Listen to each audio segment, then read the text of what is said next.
Hello friends, मैं हूं Hemendra Kumar Sharma DDA coaching classes से।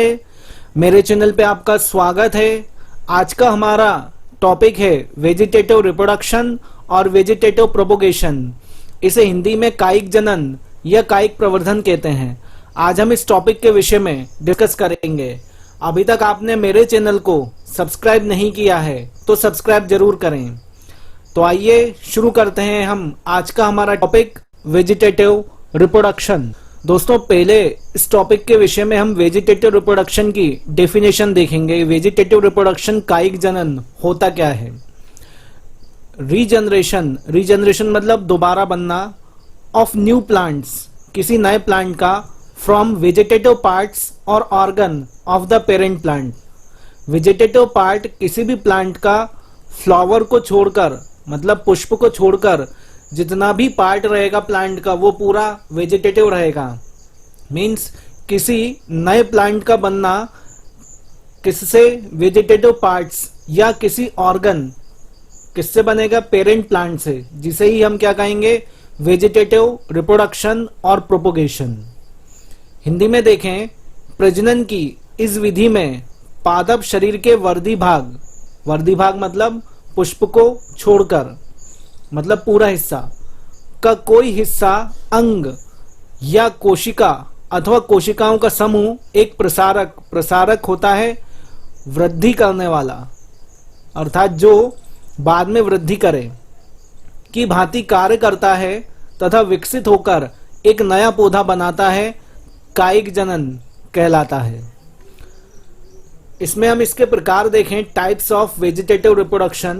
कायिक जनन के प्रकार दो टाइप का रहेगा, नेचुरल वेजिटेटिव रिप्रोडक्शन जिसे हम प्रोपोगेशन भी कहेंगे अर्थात प्राकृतिक कायिक जनन, और सेकंड रहेगा आर्टिफिशियल वेजिटेटिव रिप्रोडक्शन मींस कृत्रिम कायिक जनन, जिसमें आज हम प्राकृतिक कायिक जनन के विषय में इस वीडियो में देखेंगे। फ्रेंड्स, नेचुरल वेजिटेटिव रिप्रोडक्शन होता क्या है, क्या रहेगा, ए वेराइटी ऑफ वुड और herbaceous plants reproduce vegetatively in nature. मतलब किसी प्लांट की एक ऐसी वेराइटी रहेगी जो वेजिटेटिवली नेचर से प्रोड्यूस होगा, मतलब प्राकृतिक तरीके से नेचुरली प्रोड्यूस होगा, उसे ही हम क्या कहेंगे, नेचुरल वेजिटेटिव रिप्रोडक्शन। वह जनन जिसमें पौधा अपने आप कायिक जनन करता है, मींस के पौधे का कोई भी पार्ट, या तो पत्ती या जड़ या तना, जमीन से अपने मिनरल्स या जो भी उसकी वृद्धि के लिए आवश्यक चीजें हैं, आवश्यक मिनरल्स हैं, उनको एक्सेप्ट करके अपनी वृद्धि करेगा। इसमें मेथड्स देखें नेचुरल वेजिटेटिव रिप्रोडक्शन की, तो 4 टाइप्स की मेथड्स यूज होती हैं। पहला बाय रूट्स, जड़ों द्वारा, दूसरा बाय स्टेम, तनों द्वारा, ये 3 प्रकार का होता है। बाय अंडरग्राउंड स्टेम, भूमिगत तनों द्वारा, बाय क्रीपिंग स्टेम, अर्धवायवीय तनों द्वारा, बाय एरियल स्टेम, वायवीय तनों द्वारा। थर्ड है बाय लीव्स, पत्तियों द्वारा, और फोर्थ है बाय बुलबिल्स, पत्र प्रकलिकाओं के द्वारा। फ्रेंड्स, वेजिटेटिव रिप्रोडक्शन के टाइप्स में पहला आएगा हमारा बाय रूट्स, मतलब जड़ों के द्वारा वेजिटेटिव रिप्रोडक्शन कैसे होगा, naturally. The roots of sweet potato मतलब शकरकंद, एस्परेगस, रेडिस इन डहेलिया, ये सभी प्लांट्स का नाम है। Have a capacity to propagate, इनमें कैपेसिटी होती है प्रोपोगेट होने की, मतलब वृद्धि करने की, बढ़ने की। व्हेन प्लेस्ड इन सॉइल, जब ये सॉइल में प्लेस होते हैं, मतलब सॉइल में, मिट्टी में किसी तरह से पहुंच जाते हैं। The birds present on the roots grow to form a new plants, जिसमें बर्ड जो रहेगी, जो टूटकर सॉइल में जाएगी, वही क्या करेगी, आगे जाकर एक नए प्लांट्स को डेवलप करेगी। मींस कुछ जड़ों में अपस्थानिक कलिकाओं को उत्पन्न करने की क्षमता होती है। अपस्थानिक कलिका मींस जिसकी ब्रांचें बहुत ज्यादा हों, उसे हम क्या कहेंगे, अपस्थानिक कलिका। जो विकसित होकर नया पौधा बनाती है, उसे ही हम क्या कहेंगे, जड़ों के द्वारा होने वाला कायिक जनन। एग्जाम्पल क्या रहेगा इसका, डहेलिया, शतावर तथा शकरकंद आदि। इसका सेकंड टाइप है तनों के द्वारा, बाय स्टेम, स्टेम में क्या रहेगा? In this method the stem of plant develops A new plant. Vegetatively method है तो इसमें स्टेम क्या करेगा? एक नए प्लांट को क्या करेगा? डेवलप करेगा। मीन्स इस विधि में पौधे का रूपांतरित या सामान्य तना विकसित होकर नया पौधा बनता है, उसे ही हम क्या कहेंगे? तनों के द्वारा होने वाला प्राकृतिक या नेचुरल वेजिटेटिव रिप्रोडक्शन। इसमें फर्स्ट टाइप है बाय अंडरग्राउंड स्टेम, मतलब भूमिगत तने के द्वारा, मतलब जो तने भूमि के अंदर रहते हैं उन्हें हम क्या कहेंगे? Underground stem. इसमें है अंडर अनफेवरेबल कंडीशंस। अनफेवरेबल मतलब उस प्लांट के लिए कंडीशन ठीक ना हो। The aerial parts of modified underground stem becomes dry. जो उसका स्टेम वाला पार्ट रहेगा वो क्या हो जाएगा? ड्राई हो जाएगा। And on the return on favourable condition, और जैसे ही फेवरेबल कंडीशन आएगी, their underground parts like rhizome, उसका अंडरग्राउंड पार्ट जैसे राइजोम किन में होता है? जिंजर में और टर्मरिक में। कॉर्न कोलकेशिया में, ट्यूबर्स पोटैटो में, और बल्ब ऑनियन एंड गार्लिक में। E T C produce new aerial shoots from their nodes. ये नोड्स से क्या होंगे? एक नए प्ररोह, शूट को क्या कहते हैं? प्ररोह, जो बाद में तना और बाद में एक नए प्लांट में डेवलप हो जाएगा। मींस जब अनफेवरेबल कंडीशन रहेगी तो जो स्टेम रहेगा वो कैसा रहेगा? ड्राई। लेकिन जैसे ही फेवरेबल कंडीशन आएगी, फेवरेबल कंडीशन में जो उसका अंडरग्राउंड पार्ट रहेगा, या तो वो राइजोम हो सकता है, या वो कॉर्न हो सकता है, या वो ट्यूबर्स हो सकते हैं, या वो बल्ब हो सकते हैं, जो कि एक नए प्लांट को प्रोड्यूस करेंगे। दोस्तों इसे हिंदी में देखें, प्रतिकूल परिस्थितियों में रूपांतरित भूमिगत तनों के वायवीय भाग सूखकर नष्ट हो जाते हैं। मतलब जब प्रतिकूल परिस्थितियां रहेंगी तो क्या होगा? भूमिगत तने का वायवीय भाग सूखकर नष्ट हो जाएगा, तथा अनुकूल परिस्थिति आने पर इनके भूमिगत भाग जैसे प्रकंद, तने का एक ये मॉडिफाइड वर्जन है जिसे हम क्या कहेंगे? प्रकंद। किन किन में होता है? अदरक में और हल्दी में। कॉर्न जिमीकंद में, कंद आलू में, तथा शल्ककंद प्याज या लहसुन में। अपनी पर्व संधियों से नई वायवीय प्ररोह पैदा करके प्रजनन में भाग लेते हैं, और जब प्रजनन में भाग लेंगे तो एक नया प्लांट बन जाएगा। ठीक है फ्रेंड्स। इसका सेकंड सब टाइप है बाय क्रीपिंग स्टेम, अर्धवायवीय तनों द्वारा, मतलब जो आधा जमीन में हो और आधा वायु में हो। क्रीपिंग स्टेम लाइक रनर्स, कौन कौन से रहेंगे? रनर्स किस में रहेगा? ग्रासेस में, घास में, स्टोलोन स्ट्रॉबेरी, ऑफसेट पिस्टिया में, एंड सकर्स मिंट में। ये सभी सब टाइप्स हैं किसके? स्टेम के।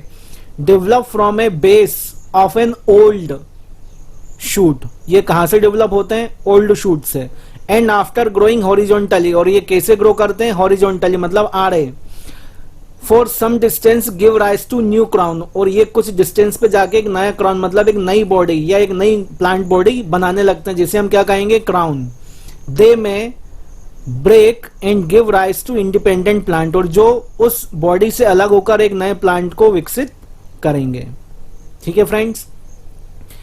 इस विधि में तनों की संधियों पर जाने वाली कलिकाएं विकसित होकर वायवीय भाग बनाती हैं, जो किन्हीं कारणों से टूटकर एक नए पौधे को विकसित करती हैं। कलिकाएं बनती हैं और बाद में जो टूटकर एक नए प्लांट को बना देंगी। एग्जाम्पल इसका रनर दूब घास में रहेगा, सकर पुदीना में होता है, स्टोलन चमेली में, तथा ऑफसेट पिस्टिया सभी वर्दी जनन में ये भाग लेते हैं और एक नए प्लांट को डेवलप कर सकते हैं। फ्रेंड्स इसका अगला सब टाइप है बाय एरियल स्टेम, वायवीय तनों के द्वारा वेजिटेटिव रिप्रोडक्शन कैसे होगा? The stem of some plant develops into a new plant after falling on the soil. मतलब कुछ प्लांट्स ऐसे होते हैं जिनका स्टेम किन्हीं कारणों से सॉइल में फॉल डाउन हो जाता है, मतलब मिट्टी में गिर जाता है, और जो बाद में एक नए प्लांट को डेवलप कर सकता है। A segment of sugar cane, अगर हम गन्ने की बात करें, with at least one node is used in agriculture to produce a new plant, और केवल इसकी हम क्या यूज करते हैं? एक ही नोड यूज करें तो हम एक पूरा नया प्लांट उससे विकसित कर सकते हैं वेजिटेटिवली। इसे ही हम क्या कहेंगे? वायवीय तने द्वारा होने वाला वेजिटेटिव या कायिक जनन। कुछ पौधों के बीजों में अंकुरण की क्षमता नहीं होती, मतलब उसके बीज अंकुरण नहीं करते या वे निषेचन भी नहीं कर पाते हैं। ऐसे पौधों के तने कायिक जनन में भाग लेकर अपनी जाति की निरंतरता को बनाए रखते हैं। उदाहरण क्या है? गन्ना। गन्ने का हमने क्या देखा? गन्ने का एक नोड यदि हम यूज करेंगे तो वही एक नोड बाद में जाके क्या करेगा? पूरा एक नया गन्ना विकसित कर सकता है। पत्तियों के द्वारा हम कायिक जनन देखें। In certain plants leaves also take part in vegetative propagation. कुछ प्लांट्स होते हैं जिनमें लीव्स भी क्या होती है? वेजिटेटिव रिप्रोडक्शन में पार्ट लेती है। इसका एग्जांपल, बेस्ट एग्जांपल क्या है? Bryophyllum. If we keep a leaf of bryophyllum on damp soil, जैसे ही हम उसे सॉइल में रखते हैं, किसको? लीफ को, विद इन ए डे, कुछ दिनों के लिए, और 2 मतलब 1 या 2 दिन के लिए, the birds appear in the margin of leaves, जिससे क्या होगा? लीव्स की मार्जिन मतलब लीफ के कोनों पर क्या बनने लगेगी? बर्ड्स, जिसे हम क्या कहेंगे? कलिका। These buds later form new plants, और यही बर्ड क्या होगा? बाद में एक नए प्लांट को डेवलप करेगी। ब्रायोफाइलम की पत्तियां अपने ऊपर अपस्थानिक कलिकाएं पैदा करके अनुकूल परिस्थितियों में प्रजनन करती हैं, और जब ये पत्तियां जमीन पर गिरती हैं तो विकसित होकर नए पौधे का रूप ले लेती हैं। सामान्य परिस्थितियों में भी इनकी पत्तियों पर कलिकाएं तथा जड़ें विकसित होती हैं। एग्जाम्पल इसका, और एग्जाम्पल अजूबा और बिग्नोनिया में भी इसी प्रकार का कायिक जनन हो सकता है। किस vegetative reproduction means natural vegetative reproduction का लास्ट टाइप होता है बाय बुलबिल्स, पत्र प्रकलिकाओं द्वारा वेजिटेटिव रिप्रोडक्शन। इसके द्वारा कैसे रहेगा? बुलबिल्स क्या रहेंगे? Are multicellular. एक तो इनमें सेल एक से ज्यादा रहेगी, स्फेरिकल स्ट्रक्चर रहेगा मतलब गोल रहेगा, produced in the axis of foliage leaves in the place of bird, है ना। वैसे क्या होता है? जैसे एक नया प्लांट है, इस पे ये नई बर्ड बनेगी जो कि गिरकर एक नया प्लांट बना देती है। अब पत्र प्रकलिकाओं में क्या रहेगा कि जैसे एग्जाम्पल एक प्लांट रहेगा, तो प्लांट क्या रहेगा? ये फूला हुआ पार्ट बनेगा इसमें, और इसमें बहुत सारी अंदर क्या बनेंगी? बुलबिल्स बनेंगे। ये एक फूला हुआ पार्ट बनेगा जो कि बाद में हर एक बुलबिल्स एक नए प्लांट को डेवलप करने की क्षमता रखेगी। दीज बुलबिल्स सूनर और लेटर मतलब बाद में shed from the parent shell and getting favourable conditions develop into new plant. और जैसे ही इन्हें अपने हिसाब की कंडीशन मिलती है, वैसे ही क्या होगा? एक ये न्यू प्लांट को डेवलप कर लेती हैं। कुछ पौधों में कलिकाएं समूह में व्यवस्थित होकर एक विशिष्ट रचना का निर्माण करती हैं, जिन्हें पत्र प्रकलिका कहते हैं। यदि ये कलिकाएं जमीन पर गिर जाएं तो अपस्थानिक जड़ों का निर्माण करती हैं और विकसित होकर एक नया पौधा बना देती हैं। किन किन में होता है ये? ऑक्जेलिस में और अनानास में। फ्रेंड्स, ये हमने नेचुरल वेजिटेटिव रिप्रोडक्शन के पूरे टाइप्स देखे। अगला जो हमारा वीडियो रहेगा वो आर्टिफिशियल वेजिटेटिव रिप्रोडक्शन का रहेगा डिटेल में, लेकिन इसे भी हम 2 या 3 पार्ट में बनाएंगे ताकि वीडियो आपको छोटा लगे और अच्छा लगे। अभी तक आपने मेरे चैनल को सब्सक्राइब नहीं किया है तो सब्सक्राइब जरूर करें, और यदि आप क्लास 12 चैप्टर 1 के पहले वाले वीडियो देखना चाहते हैं तो आप मेरे चैनल पर आकर उन सभी वीडियोस को देख सकते हैं। धन्यवाद।